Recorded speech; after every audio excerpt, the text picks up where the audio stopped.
Bonjour à vous tous et bienvenue pour ce nouveau Tarot Enquête où nous allons investiguer sur l'histoire incroyable des apparitions de la Vierge à Myrna Nazour en Syrie, cette Vierge que l'on va nommer la Vierge de Soufani.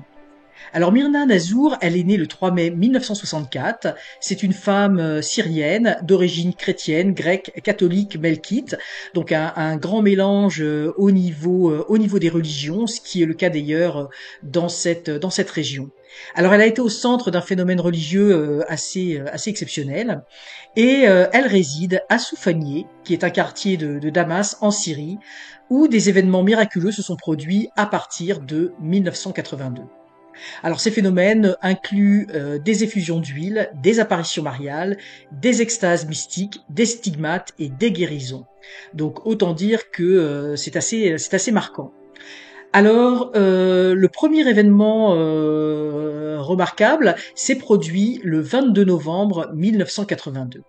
Alors qu'elle priait au chevet de sa belle-sœur qui était malade, eh bien, Myrna a soudainement vu ses mains se remplir d'huile.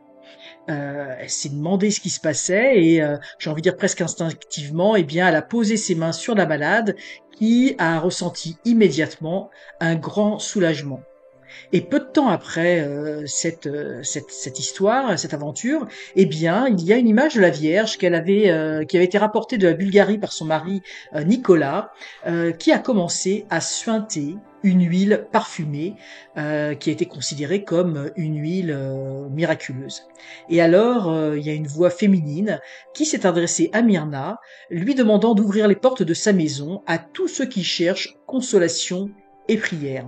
Et depuis lors, eh bien, leur maison à Soufanieh, eh bien, est devenue un véritable lieu de pèlerinage attirant chrétiens et musulmans, donc des gens de toute confession.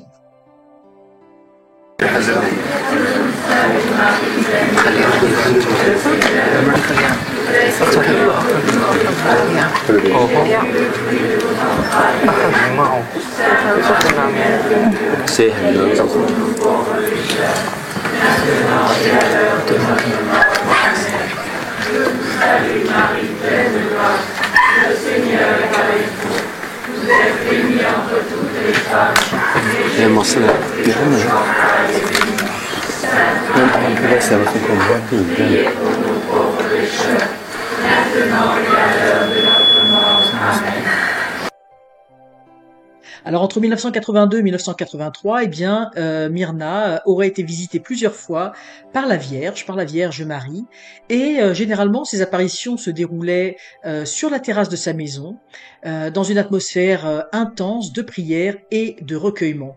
En fait, peu de temps avant les apparitions, alors si c'était durant la nuit, elle se réveillait et elle sentait l'impulsion, instinctivement de devoir monter sur cette terrasse. Et Myrna a décrit la Vierge qui apparaissait à elle comme une figure lumineuse, vêtue de blanc et de bleu, ressemblant à l'image classique de l'Assomption peinte par Murillo. Alors, les messages de la Vierge qui ont été délivrés à Myrna, eh bien, ils insistaient sur l'unité des chrétiens, en particulier entre orthodoxes et catholiques, et également sur l'importance de la prière et sur la paix. Alors, ces messages, bien qu'ils étaient uniquement entendus par Myrna, eh bien, ils ont été véritablement perçus comme un appel universel à l'unité et à l'amour. Alors il y a d'autres phénomènes, comme je vous l'ai dit tout au début, qui ont été associés, notamment les stigmates. En effet, Myrna a manifesté sur son corps les blessures de la Passion du Christ, y compris celles des mains, des pieds, du flanc et de la tête, reliées à la couronne d'épines. Et ces stigmates apparaissaient de manière périodique, notamment durant la Semaine Sainte à Pâques.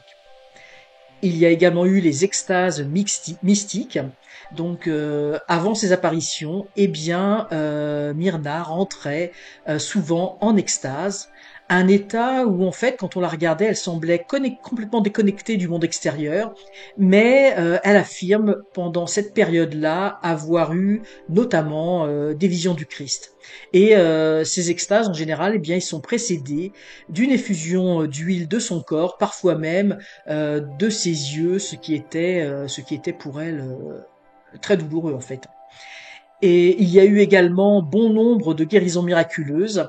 Alors ces guérisons, elles ont eu lieu autant physiquement, donc pour la maladie, que spirituellement, donc des personnes qui se sont converties du jour au lendemain et qui étaient associées à cette huile, cette fameuse huile miraculeuse, notamment du soufanier. Et ces miracles, eh bien, ils sont, j'ai envie de dire, en dehors de toute confession religieuse, puisque elle pouvait toucher des catholiques, des musulmans, enfin peu importe la confession des personnes, donc montrant ce caractère, j'ai envie de dire, un petit peu universel des guérisons. Alors, évidemment, il y a eu la présence d'équipes scientifiques et ecclésiastiques, et puis bon, un bon nombre de journalistes, de personnes qui sont venues, mais notamment il y a eu des commissions officielles formées par des prêtres, des théologiens et des scientifiques qui ont été constituées pour examiner les événements à Soufanié. Alors il y a des experts internationaux provenant de divers pays et de confessions, donc des catholiques, des orthodoxes, des musulmans, qui sont venus à Soufanié auprès de Myrna pour observer les phénomènes pendant qu'ils se produisaient. Et ils ont témoigné en fait que les événements ne pouvaient pas être reproduits par des moyens humains ou techniques. Et vous allez le voir sur les vidéos, il y avait beaucoup de monde autour d'elle. Je vais pas nécessairement mettre le son, mais il y avait un brouhaha, les gens priaient, les gens auscultaient, examinaient ses blessures. Bon, c'était quand même quelque chose. Alors concernant les effusions d'huile, alors les experts ont examiné donc les huiles qui suintaient des mains de Myrna, ou encore les icônes de sa maison, et particulièrement la petite icône que son mari avait ramenée. Et l'huile a été analysée en laboratoire et il a été confirmé que c'était de l'huile d'olive, mais sans qu'aucun dispositif ou explication naturelle n'ait été trouvé pour expliquer ces effusions spontanées. Donc en fait, ils n'ont pas réussi à comprendre, à voir comment cette huile se mettait à suinter. Concernant les stigmates, alors des médecins ont observé les plaies qui apparaissaient sur le corps de Myrna, correspondant donc aux blessures de la Passion du Christ, donc les mains, les pieds, le flanc et la tête. Et alors, dépendamment des périodes, les blessures pouvaient être plus ou moins importantes. Et ces blessures, eh bien, en fait, ils ont remarqué qu'elles n'étaient pas infectées, elles ne suppuraient pas et se refermaient rapidement, sans laisser de cicatrices durables. Alors c'est un phénomène qui est médicalement inexpliqué, notamment la rapidité avec lesquelles ces plaies se refermaient et puis ne s'infectaient. Concernant les extases, alors évidemment elle a été examinée, j'ai envie de dire, sous toutes les coutures pendant ces extases et par des médecins et des psychologues. Alors ces extases, eh bien, incluaient une perte complète de conscience du monde extérieur. En fait, elle était dans un état catatonique temporaire avec une rigidité musculaire. Alors les tests cliniques qui ont été réalisés pendant ces moments d'extase, eh bien, n'ont pas révélé d'explication pathologique ou neurologique. Donc, encore une fois, pas d'explication pour expliquer ce phénomène.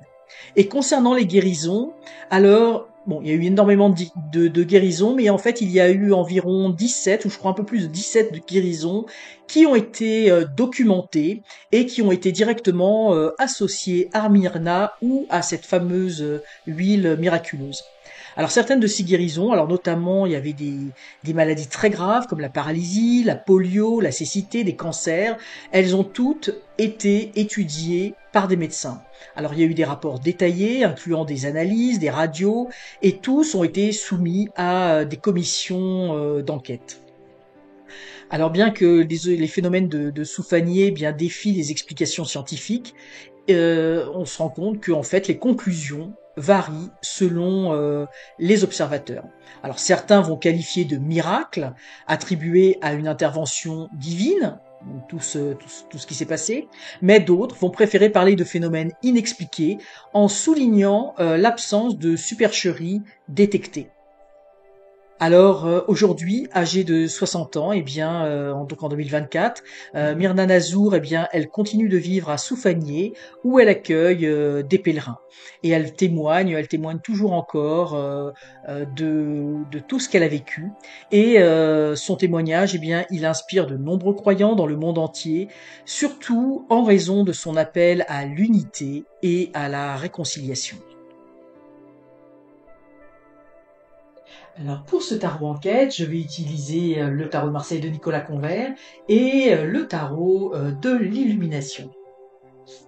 Alors, la première question que l'on peut légitimement se poser, c'est est-ce que les événements qui ont eu lieu à Soufanié, est-ce que les événements qu'a vécu Myrna Nazour étaient-ils réels, hein, en fait, par opposition à ce qu'il s'agissait d'une supercherie. Donc, est-ce que tout ceci est en lien avec la vérité, hein? Déjà, on peut se poser cette question toute simple. Et je vais tirer simplement une carte de chaque jeu pour avoir cette réponse. Parce que déjà, ça peut clôturer rapidement l'enquête, hein, dépendamment de ce que l'on sort.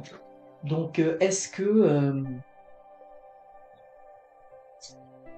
tout cela est vrai? Tout ce qui est arrivé à cette femme, et puis aussi à, quelque part à sa famille. Alors, donc nous avons l'étoile, oh, nous avons la reine d'épée. Donc évidemment là tout de suite, moi ce que je ressens, oui, il y a quelque chose qui vient du ciel, hein, avec l'étoile. Hein, c'est une interprétation très simple, mais c'est vraiment ce que j'ai ressenti là. Oui, ça vient de quelque chose de des dimensions supérieures. Et puis ici, ce que je vois, c'est qu'on voit la femme, la reine d'épée. On a deux femmes, hein, et ici, évidemment, on est dans des apparitions mariales. Donc pour moi, oui, ce qui s'est passé, il y a vraiment quelque chose qui s'est passé. Puis ici, vous voyez, on a la colombe de la paix qui est avec cette femme, et la reine d'épée. Bon, l'épée, c'est tout ce qui a trait aux pensées, et c'est comme si, vous voyez, elle est dirigée vers le bas, hein, comme si il y avait quelque chose de supérieur qui était dirigé, j'ai envie de dire, vers notre mental, vers nos pensées, mais j'ai envie de dire vers le mental supérieur, hein, quelque chose effectivement comme si on nous donnait l'opportunité d'avoir, en quelque sorte, je mets des guillemets là, une preuve de quelque chose qui vient des dimensions supérieures. Puis vous voyez ici au loin, on a l'impression, je ne sais pas si on voit bien, on a l'impression un petit peu que ça fait ici cette. Alors je sais que c'est pas le cas, mais tout de suite, moi, quand j'ai vu la carte là, c'est comme si c'était des nuages et qu'elle était au-dessus. Tu sais, ça peut penser à ces vues aériennes quand on est en avion et qu'on est au-dessus des nuages. Et c'est vraiment le sentiment que cette carte me donne, hein. Et puis ici, on a l'étoile, et elle est nue, hein, elle incarne la vérité, l'authenticité. Pour moi, effectivement, ce que nous raconte Myrna est la vérité. Puis vous voyez, elle est ici, il y a une forme de gestation, vous voyez, avec son petit ventre. Donc il y a quelque chose effectivement qui est là pour faire naître quelque chose, j'ai envie de dire une vérité, hein, puisqu'elle incarne la vérité, mais en nous. Puis là, vous voyez, elle fertilise la terre et l'eau. Donc pour moi, c'est comme si il y avait véritablement dans cette histoire, enfin ce qui est arrivé, c'est vraiment pour nous nourrir spirituellement. Nourrir spirituellement parce que vous voyez ici on a la colombe qui est là. Ici pour moi elle incarne, ici ça incarne le monde physique, ça incarnerait Myrna, et là ça incarnerait la Vierge de Soufanié, là, si on prend l'allégorie. Et vous voyez ici elle a cette colombe, et vous voyez ici il y a ce petit oiseau qui s'est posé, hein, qui est arrivé jusqu'à nous. Alors pour moi, effectivement, il n'y a pas d'affibulation par rapport à ce que, euh, à ce qu'a raconté, à ce que explique euh, Myrna. Je vais l'appeler Myrna, je prendrai pas son nom de famille à chaque fois, mais il y a quelque chose effectivement de réel. Et puis, on peut se poser la question également, parce que c'est quand même très intriguant, ça a commencé en fait cette histoire avec l'huile, et de l'huile qui est sortie de ses mains, et puis de l'huile qui a suinté d'une icône. Alors, qu'est-ce que ça signifie tout cela? Euh, je vais pas poser, au départ je voulais poser la question est-ce que c'est réel, mais là je vois on a vraiment une réponse très très claire, hein, comme quoi il n'y a pas d'affibulation par rapport à son témoignage. Donc je poserai pas cette question, mais qu'est-ce que ça veut dire, hein? Qu'est-ce que ça symbolise? Qu'est-ce que ça veut dire cette huile là? Si on pouvait se connecter à cette énergie, à cette Vierge souvenier, à ces mondes supérieurs, à ces mondes spirituels qui peuvent nous indiquer qu'est-ce qu'on a à comprendre par rapport à cette huile qui est apparue. Euh, autant dans la, autant dans ses mains que sur cette icône. Alors je vous propose, on va prendre 3 cartes simplement pour. Ben, on va prendre que 2 cartes, hein, je pense que ça va être suffisant. Non, on me dit 3 cartes. Bon, excusez-moi. Je comprends pourquoi, parce que ça va nous faire aussi ce qui s'est passé, puis comment tout ça va nous amener à la réflexion que ça va nous apporter. Donc, cette huile, qu'est-ce qu'on peut nous dire par rapport à cette huile, la signification, la symbolique de cette huile? Pourquoi cette huile est apparue autant dans le main que sur l'icône?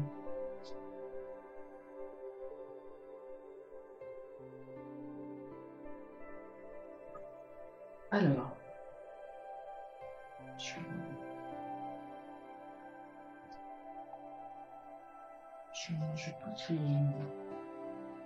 parce que tout de suite, ce que je vois là ici, pour moi, là, ce que j'ai tout de suite ressenti, c'est que c'est pour nous faire tomber des croyances. Hein. On veut faire tomber, vous voyez, c'est l'effondrement, mais pour moi, là, c'est l'effondrement des croyances et c'est vraiment central. Hein. C'est vraiment central. Et puis oui, effectivement, il fallait sortir 3 cartes parce que c'est les conséquences ici. Donc pour moi, évidemment, ici, là, c'est très clair là par rapport aux arcanes. Je regardais après ce tarot-là, mais ici, pour moi, ici, on a l'annonce, hein, l'annonce, le jugement. Vous voyez, c'est vraiment, on retrouve l'aspect divin, l'aspect de quelque chose. En fait, c'était, on a voulu effectivement nous transmettre un message par rapport, bon là on était sur l'huile, mais par rapport à l'huile, mais j'ai l'impression que c'est d'une façon beaucoup plus générale. Et pour moi, il y a quelque chose au niveau de la guérison avec cette huile. Je pense que d'ailleurs cette huile, je ne sais pas il y avait juste ça, mais en tout cas il y a eu des miracles, des choses comme ça qui sont arrivées, enfin des miracles, des guérisons plus exactement. Et pour moi, effectivement, ici avec qui est une forme ici de résurrection, hein, où on sort du tombeau, hein, si on le prend au sens littéral. Pour moi, c'est véritablement un symbole de guérison cette huile. Hein. Donc on veut nous aviser, nous informer de quelque chose. Et alors, est-ce que si on veut projeter, parce que là j'entends l'huile d'olive, c'est comme si également on disait que dans l'huile d'olive il y avait des vertus médicinales. On sait que c'est très bon pour la santé, l'huile d'olive, hein, ça a jamais été, ça a toujours été très clair, je pense, partout. C'est pas quelque chose, c'est quelque chose que je vous apprendrai rien, mais là ici on me dit huile d'olive. Donc effectivement ici on veut nous apprendre quelque chose. Donc l'huile c'est une forme de guérison, hein, elle est là pour guérir cette huile. Alors ici c'est une huile, peut-être on pourrait dire une huile sainte, une huile bénie, hein, c'est particulier, mais là on m'a dit j'ai entendu huile d'olive. Donc ça veut dire que aussi, très certainement, on peut utiliser l'huile d'une façon générale, mais l'huile d'olive en particulier, qui a des vertus. Puis là, on me dit cicatrisation. Donc, alors là, je sais pas si c'est le cas ou pas. Je sais que le miel avait a des vertus de cicatrisation. Je ne sais pas pour l'huile d'olive, mais là, je vais regarder après l'enregistrement de cette émission. Mais on me parle de cicatrisation, de brûlure. Je pense que la régénération de la peau, c'est quelque chose que l'on peut utiliser. Voilà, c'est ça, la peau. Tout ce qui, on me dit même rajeunissement de la peau. Bon, bah écoutez, là, c'est la première fois que je fais un peu, c'est pas de la médecine, mais pas du tout, mais des conseils par rapport à ça. Je pense que l'huile d'olive a des grandes propriétés, plus que celles qu'on imagine. Hein. C'est pas seulement de l'ingérer dans notre organisme, mais on peut l'utiliser. Là, c'est ça pour la peau, hein, brûlure, cicatrisation, rajeunissement. On me dit éclaircissement de la peau. Je vois une peau plus blanche, plus lumineuse. Alors, je pense qu'il y a plein de propriétés en lien avec l'huile d'olive et pas seulement, comme je vous dis, pas seulement bon, pour l'ingérer. Bon. Alors, je suis toujours surprise des messages que je reçois parce que on n'est pas on n'est pas dans les apparitions mariales, mais c'est par extension. Et là, on nous montre que, mais vraiment, cette huile, si on revient à Myrna, c'est pour la guérison. Mais vraiment, Oui, c'est ça. Alors on est en train de me dire qu'en fait c'est la nature en fait. euh, Dans la nature, il y a énormément de possibilités. En fait, la nature comment dire, je vais essayer de parler français là. J'ai pas parce que des fois j'ai les mots qui s'enchaînent, mais c'est pas. Mais on dit la nature se suffit à elle-même, mais c'est pas se suffit à elle-même, c'est se suffit à nous-mêmes pour. C'est pour ça que je sais pas comment le dire en français, mais c'est ça que ça veut dire. Elle ne se suffit pas à elle-même, elle se suffit à nous-mêmes pour nous guérir en fait. C'est comme si c'est effectivement on voulait nous dire que la guérison, elle est, il y a plein de choses donc comme l'huile, c'est des choses simples, peut guérir et également c'est aussi en lien bien évidemment avec la foi parce que effectivement on a la connexion au divin et c'est cette reliance à la fois, mais dans le sens où on me dit en fait des principes divins qui sont contenus dans la nature. Et dans l'huile, il y a des principes divins comme nous portons en nous la divinité à l'intérieur de nous, mais dans la nature c'est la même chose. Et ces principes se mettent en activité, en action pour apporter la guérison. Donc bon, alors gros chapitre sur l'huile, l'huile et l'huile d'olive en général. Puis là, on me montre vraiment, hein, je vois des champs d'oliviers qui sont là, mais vraiment, c'est des arbres vraiment tout en beauté, avec le soleil, le ciel bleu et toute la bénédiction que ça apporte à travers cette image que j'ai des oliviers. Et on me montre toute la bénédiction de la nature hein, qu'elle a à notre égard. Donc la guérison par rapport à l'huile d'olive. Donc cette huile qui est apparue pour Myrna, elle avait vraiment pour but de guérir. Et on me dit également guérir physiquement, mais guérir aussi spirituellement. Il y a quelque chose de réparateur hein, qui nous fait ressortir du tombeau, hein, qui nous fait revivre en quelque sorte. Hein, c'est une deuxième naissance. Donc effectivement ici, donc il faut, comme j'ai dit tout à l'heure, enfin à l'instant là, il faut mettre à mal nos croyances. Hein, il faut détruire en fait ces mauvaises fondations que nous avons. En fait, nous avons une vision de la nature, de la vie, de la guérison, de la spiritualité qui est complètement erronée. Et il faut reconstruire sur des bases beaucoup plus saines. Et ce qu'on me dit, c'est que les exemples comme ce qui est arrivé à Myrna Nazour, eh bien c'est aussi une façon pour nous de nous inviter à reconstruire des bases parce que ça vient ébranler des choses. Eh ben, notamment pour Myrna, il y a eu comment dire des scientifiques hein, qui sont venus, etc., hein, qui ont pu voir qu'il y avait des choses particulières qui se passaient, et ça vient un petit peu ébranler nos fondations. Puis ce qui est intéressant, c'est que euh, ici on a le coup de plume, hein, mais en fait l'éclair qui vient du ciel. Hein, on a le soleil ici et ça vient vraiment de l'au-delà du divin pour nous pour un petit peu décaper nos pensées limitantes, nos croyances limitantes. En fait, on est enfermé dans des stéréotypes et il faut faire sauter tout cela pour reconstruire.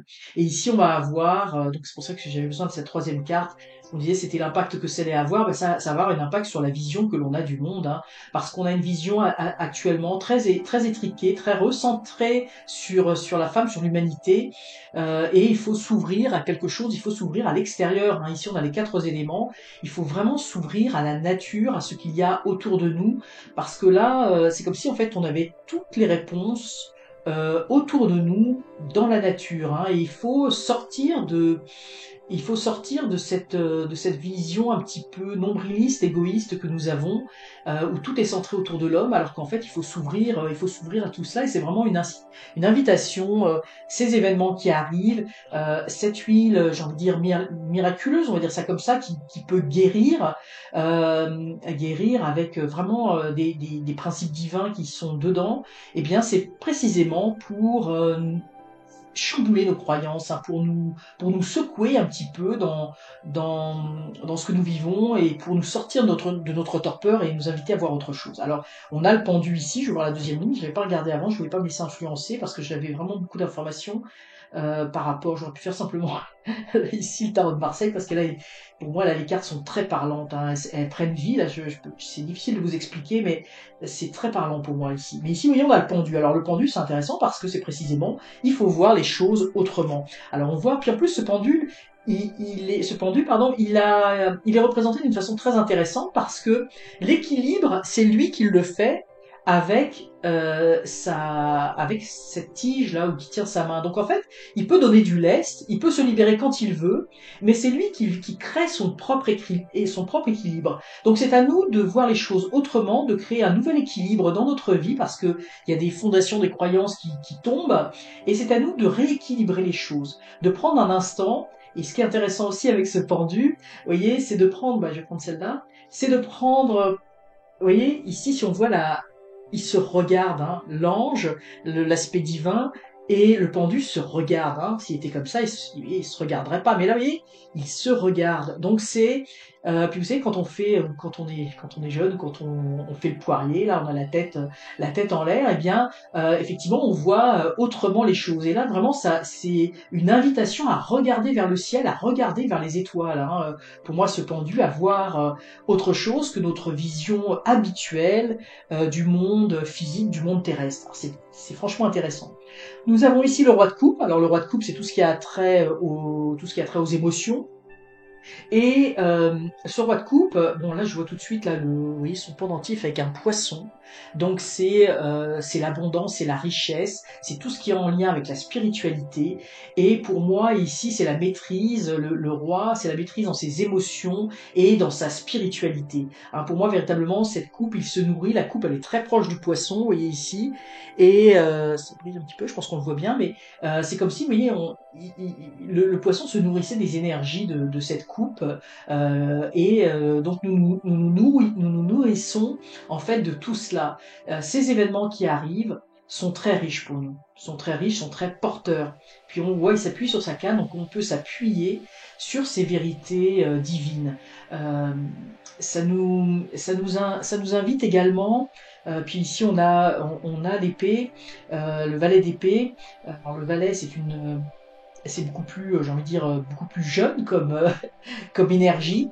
Mais vous voyez, le valet d'épée, c'est comme s'il va commencer quelque chose au niveau de ses pensées. Ça commence d'abord par l'énergie du cœur, par la foi. Pour moi, ici, hein, avec le poisson, c'est vraiment la foi, et on peut se reposer sur cette foi.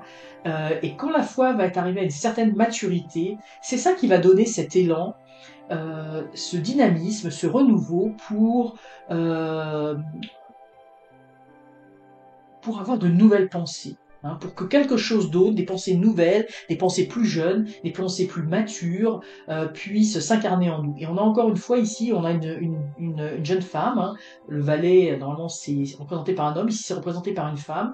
Donc c'est vraiment une énergie féminine, hein. Moi je sens ici l'énergie de la papesse, hein, l'énergie même de l'impératrice, cette énergie du cœur, cette énergie nourrissante, cette énergie de la relation de la mère à l'enfant, etc. Donc c'est pour moi, on est nourri de cette spiritualité, de cette foi, de ces émotions positives, parce que finalement on a regardé ici vers Dieu, on se nourrit, on peut commencer à aller de l'avant dans de nouvelles pensées, c'est-à-dire être capable d'avancer dans ce monde autrement.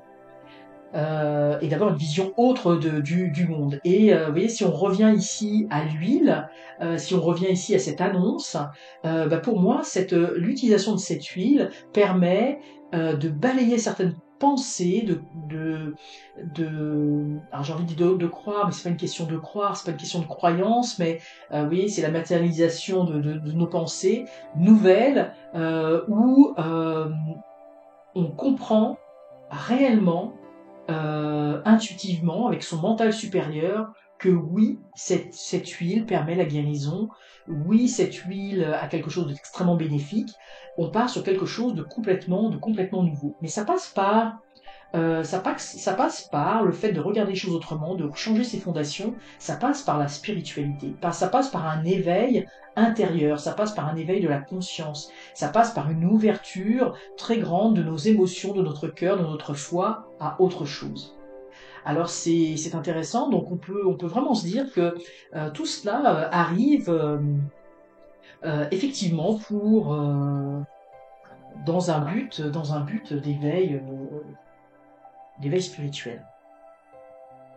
Maintenant, si on posait des questions euh, pour par rapport à Myrna, par rapport aux apparitions mariales. Donc, on pourrait poser la question, je fais un tirage en 3 quarts, oui, on me dit encore 3 quarts, par rapport à ces apparitions mariales, qu'est-ce qu'elle a vu? C'était quoi l'objectif de ces apparitions? Euh, Qu'est-ce que c'était une manifestation? Évidemment, on comprend une manifestation qui n'est pas de ce monde, mais qu'est-ce que c'est? C'est quoi la vocation? C'est quoi le but? De comprendre, en fait, si on pouvait nous apporter une explication par rapport au symbole là, de ces apparitions mariales. Parce qu'il n'y en a pas eu, il y en a pas eu qu'une, hein, il y en a eu plusieurs. Hop, on va la mettre de côté, celle-là. Là, tout de suite, je vois, oui, bon, bah, tout de suite, je vais vous dire, parce que là, je sais tout de suite, on me dit, oui, c'est la relation de mère à enfant, c'est le réconfort, c'est ça, c'est ce qu'on me dit, le réconfort. C'est la mère qui vient réconforter son enfant. Hein. Donc, déjà, on a, pour moi, ces visions-là, c'est l'aspect de la mère divine, l'aspect de la Vierge, l'aspect féminin de Dieu, comme on voudra, l'aspect de la source qui vient réconforter Myrna, qui vient réconforter l'humanité, qui descend pour apporter un réconfort. Et j'avais même envie de rajouter, parce qu'avec le 5, il y a un réconfort dans un monde un petit peu difficile, hein, dans des périodes qui peuvent être parfois troublées.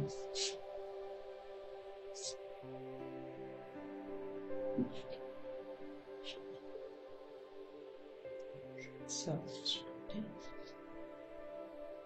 alors, ces apparitions mariales.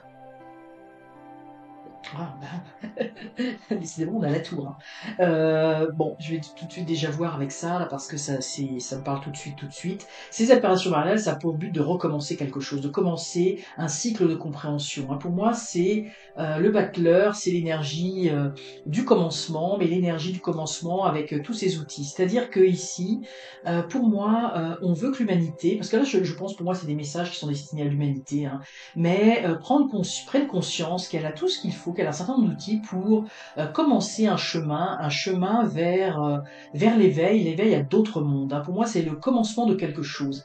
On est dans une époque où on commence à avoir une ouverture sur les mondes supérieurs. C'est vrai qu'il y a quelques années, hein, on en parlait très peu. Hein, moi, je pense quand j'étais beaucoup plus jeune, par exemple, les sorties astrales, on n'en parlait pas. Hein. La première, enfin pour moi, là je parle pour moi, mais je pense que ça a marqué tellement une génération, c'est le docteur Moody, qui a été le premier, notamment, à parler des expériences de mort imminente. Et c'est vraiment lui, j'ai envie de dire, qui a amorcé quelque chose, parce qu'avant c'était complètement tabou. Il y a beaucoup de choses qui étaient tabous dont on parlait pas. Et là, pour moi, c'est que on commence effectivement à s'ouvrir à ça, et de plus en plus, hein, on voit ces dernières années, là, ça s'ouvre de plus en plus sur plein d'aspects en lien avec la spiritualité, avec la connaissance d'autres mondes, avec l'ufologie, avec la tarologie, avec la voyance, avec la médiumnité, avec plein de choses, avec le voyage astral, avec tous les témoignages, avec les témoignages d'expériences de mort imminente. On s'ouvre beaucoup, on commence à être outillé, on commence à avoir de l'information, et pour moi, on démarre un nouveau cycle. Alors le cycle, il est déjà amorcé, bien sûr, mais on en est qu'à ses tout débuts de connaissances, d'expérimentation de ce cycle, et on retrouve la maison de Dieu, c'est parce qu'il faut faire tomber des mauvaises croyances, des croyances limitantes, des pensées erronées. Euh, il y a beaucoup de choses. En fait, là, on me dit, c'est comme s'il y avait eu beaucoup d'interdits. On s'interdit de parler, on s'interdit de penser autrement. On était avant un petit peu aussi. C'est pour ça qu'aujourd'hui, moi, je fais une distinction entre religion et spiritualité. Pour moi, c'est pas tout à fait la même chose. La spiritualité, ça se vit dans son cœur. C'est un lien d'amour puissant au-delà des religions. Et les religions ont créé, malheureusement et heureusement, mais ont créé beaucoup nous ont beaucoup enfermés, parce que notamment ça a été repris à des fins politiques. On voit dans certains pays qui sont gouvernés par ça, mais aussi par c'est bien de faire ci, c'est pas bien de faire ça, etc. Si on fait pas comme ça, ben, il y aura des conséquences, etc. Donc il y a quelque chose, on doit repartir sur rebâtir en fait sur des nouvelles fondations, hein, et probablement ici on a le soleil, c'est-à-dire se tourner vraiment vers la spiritualité, la véritable spiritualité, le lien avec Dieu, en fait, avec la divinité, avec la source, peu importe comment on l'appelle, mais pas dans les dogmes, pas dans la croyance, pas dans des règles à suivre qui sont rigides, non, le cœur, et puis ici on a vraiment l'union avec une autre personne, donc c'est la lumière, dans l'union à l'autre, hein, dans la réunion, dans la fraternité, dans l'amour, où on va dans l'entraide, hein, quand il y en a un qui est sur le point de tomber, l'autre l'aide, et c'est vraiment dans cet esprit-là euh, que les choses vont pouvoir changer. Donc pour moi c'est vraiment ce message, hein, ces apparitions mariales, c'est pour nous faire entrer dans un autre monde, nous amener tranquillement à... Je pense pas qu'on puisse nous montrer certaines choses comme ça de façon frontale, mais il y a plein d'apparitions mariales, hein, ces dernières années, bon ça existe depuis longtemps, mais puis il n'y a pas que ça, il y a d'autres choses qui se produisent, et ça nous permet de tranquillement de cheminer vers autre chose, de casser nos croyances limitantes. Alors ici, nous avons le 5 de coupe. Alors nous avons ici ce petit personnage, il a l'air, on a l'air d'être comme, c'est un homme, mais il a l'air d'être comme un petit enfant recroquevillé sur lui-même, avec ses trois coupes à terre. Il se rend pas compte que derrière, il y a deux coupes qui sont bien belles. Ici, derrière, effectivement, on a aussi la symbolique pour moi ici de l'église, hein, et pour moi, c'est comme si en fait, ces apparitions mariales, le but de ces apparitions mariales, c'est pour redonner précisément la foi en quelque chose d'autre. Hein, comme si aujourd'hui notre humanité, elle était euh, desséchée. C'est le mot qui me vient. Oui, il n'y a plus d'eau dans les coupes. Pourtant, il y a des coupes pleines, hein, en arrière. Il suffit de se retourner. Il est couvert d'un manteau qui est gris, qui représente euh, toutes les pensées négatives, hein, qui représentent toute la peine, la tristesse, parce qu'on le voit, il est recroquevillé sur lui-même, il n'a plus envie de s'ouvrir, hein, au lieu de s'ouvrir vers la divinité, au lieu de se tourner vers l'eau, l'intuition, vers ici un bâtiment religieux qui est une invitation à la spiritualité, eh bien, c'est comme si ici, avec ses coupes à terre, comme si ses espoirs étaient il n'y en avait plus, hein, étaient vidés, alors qu'il s'agirait simplement de se relever, de regarder, et autour, derrière, il y a ce qu'il faut. Donc pour moi, ces apparitions mariales, un de leurs objectifs, c'est pour redonner l'espoir à l'humanité. Hein. Et sans espoir, l'humanité ne peut pas recommencer un nouveau chemin, ne peut pas recommencer un nouveau cycle. Alors ce qui est intéressant ici avec ce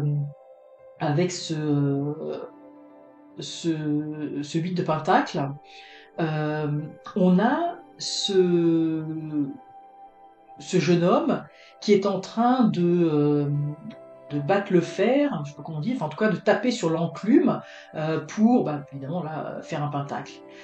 Donc ça montre un travail que nous avons à faire, mais c'est un travail, vous voyez, qui demande de la patience, de la persévérance. Il faut marteler, marteler, façonner jusqu'à ce que on arrive à quelque chose de vrai. Donc cette vérité, cette foi, elle doit être nourrie, elle doit se construire. C'est un travail, ça arrive pas comme ça d'un claquement de doigts.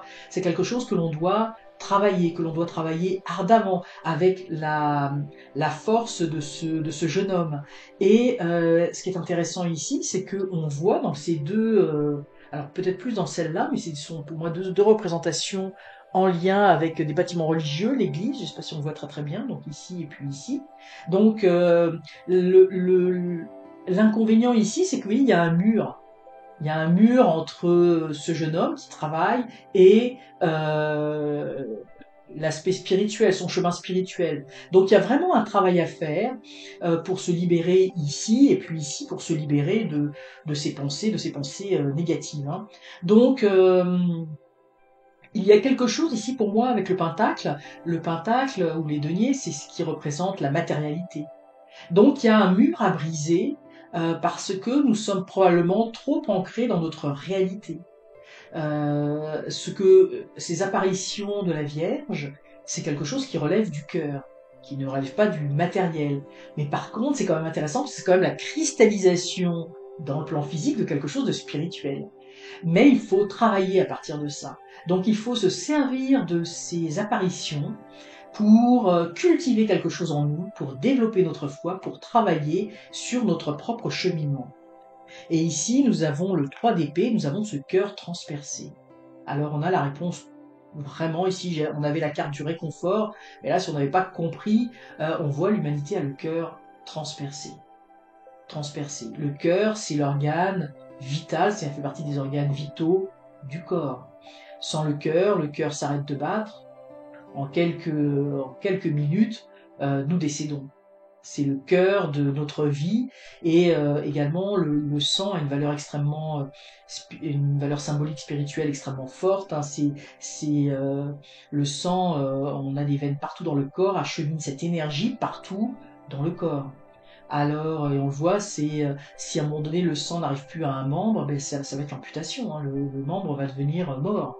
Alors, l'humanité a le cœur brisé. Hein, ou tout au moins il y a quelque chose de brisé, de cassé.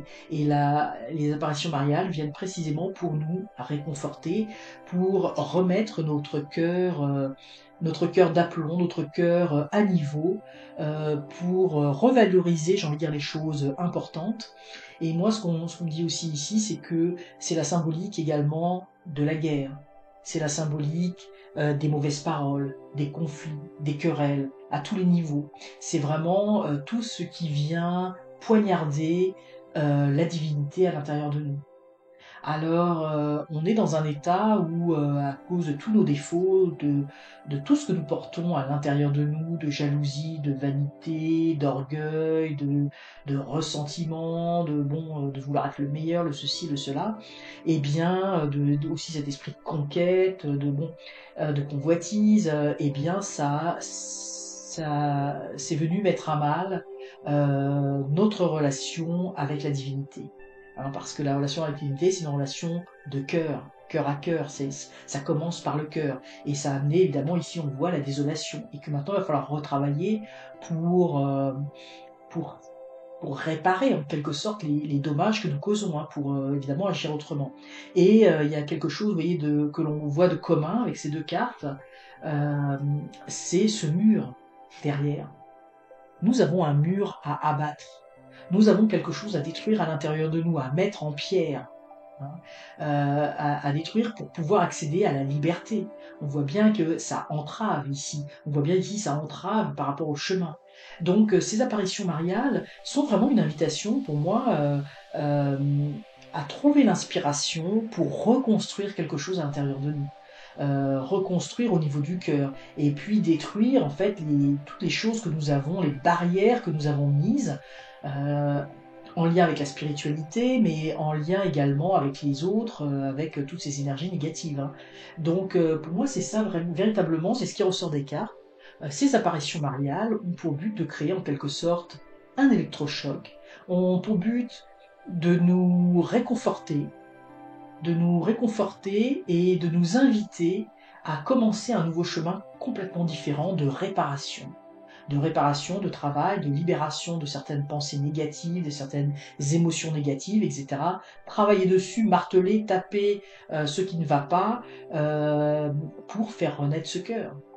Ce cœur percé, c'est la mort, hein, c'est la mort spirituelle ici. Donc, moi je trouve que c'est un message extrêmement fort, euh, ce tirage par rapport aux apparitions qui ont eu lieu à Soufani. J'avais quelques questions supplémentaires en lien, je voulais poser des questions en lien avec les stigmates, et là je trouve qu'on a la réponse. Hein. La réponse est très claire de pourquoi ces apparitions, pourquoi tout cela. Je pense que la réponse elle est parfaitement claire. de ce que le ciel veut bien nous indiquer. Ici, je vais prendre une carte.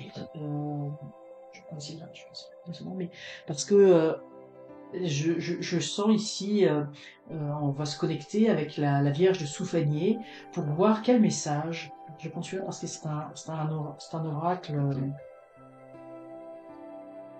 très spirituel, très inspirant.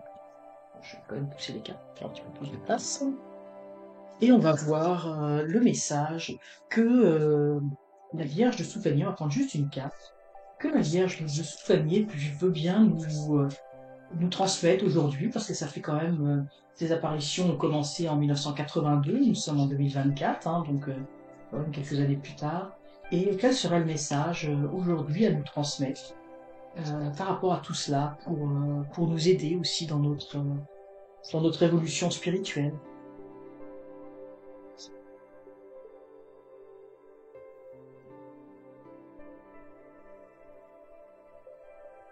Ah, c'est intéressant. Alors nous avons l'arbre syphérotique. Alors c'est sûr que pour les personnes qui sont pas trop en lien avec la Kabbale, mais c'est très simple. Ici nous avons le triangle en lien avec la personnalité. Donc en fait, ici ça représente ici ce qu'on appelle le quaternaire inférieur, c'est-à-dire le monde physique, le monde matériel dans lequel nous vivons. Et ici, ce qu'on nous dit, effectivement, puis vous voyez, on a les petits personnages à côté. Il y en a qui sont ils sont en train de manger, là, ils sont en train de travailler sur l'ordinateur, en train de jouer. Si vous voyez bien, là, les petits dessins. Donc, ça veut dire que, en fait, pour moi, il y a une réconciliation à avoir entre les aspects spirituels en haut qui descendent dans la matière. Donc, il faut, pour moi, le message, c'est il faut incarner dans la matière, dans la vie de tous les jours, à travers nos différentes activités. Et là, on ne parle pas de prière ou de quoi que ce soit. Hein. Là, on parle vraiment le fait de manger, le fait de faire de l'ordinateur, de s'informer, peu importe, ou de travailler, le fait de jouer, d'être dehors, etc. Donc, dans la vie de tous les jours, à travers notre personnalité, nous avons la possibilité d'incarner dans la matière des valeurs plus spirituelles, plus divines. Qu'est-ce que ça veut dire? Ça veut dire par exemple de manger en conscience, de prendre conscience de la chance que nous avons de cette nourriture, de prendre conscience de la valeur énergétique de la nourriture, du bien qu'elle fait à notre corps. Quand on travaille, d'être vraiment dans l'instant présent, de faire les choses avec le plus de profondeur possible, de faire les choses correctement, de faire les choses bien. Quand on joue, eh bien de profiter pleinement de ce qui nous entoure. Donc en fait, c'est pour moi le fait de vivre pleinement dans l'ici et maintenant, dans ce monde, dans ce quaternaire inférieur, dans ce monde complètement physique, matériel, eh bien, nous pouvons incarner ces valeurs précisément de la divinité, hein, de cette trinité, et nous pouvons l'incarner dans ce plan physique. Donc comme nous sommes évidemment incarnés dans la matière, c'est pour ça que c'est intéressant, on est incarné dans la matière, hein, qu'on le veuille ou non, on n'a pas le choix, on est sur ce plan physique, sur cette terre physique, mais nous avons cette possibilité de faire descendre dans ce plan physique à travers qui nous sommes, à travers la façon dont nous appréhendons la vie, les choses, dans nos relations avec les autres, peu importe, en fait, à chaque moment de notre vie, en vivant l'instant présent, eh bien, nous pouvons incarner ces valeurs divines, ces valeurs supérieures, cette connexion au divin, cette connexion à cette vierge de Soufani. Alors c'est un enseignement qui est très simple. Pour moi, c'est véritablement vivre l'instant présent en étant ici et maintenant avec notre être, avec notre essence profonde, et que cette essence profonde se manifeste dans notre personnalité, dans notre vie tous les jours. Alors voilà, bon, je pense qu'on va pouvoir terminer sur ces belles paroles, sur ce message profondément profond et spirituel. J'espère de tout cœur que cette vidéo vous a intéressé, vous a passionné. Moi, je trouve que cette histoire est assez incroyable. Il y a beaucoup d'apparitions mariales qui sont extraordinaires, mais je trouve que celle-là est très marquante. Et les tirages là qui viennent d'être faits, je trouve aussi qu'ils sont très riches, très porteurs pour enrichir notre cœur. Alors n'hésitez pas à commenter la vidéo, à me dire ce que vous en avez pensé. N'hésitez pas à la liker et à vous abonner. À très bientôt pour un nouveau Tarot Enquête.